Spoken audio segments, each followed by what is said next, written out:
वैष्णवी च महालक्ष्मी कुलपूज्य कुलप्रिया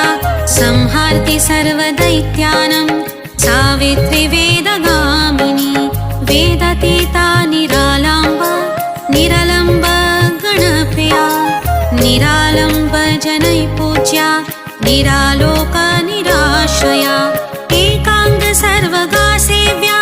ब्रह्मपत्नी सरस्वती रासप्रिया रासगम्या रासदृष्ट त्रिदेवता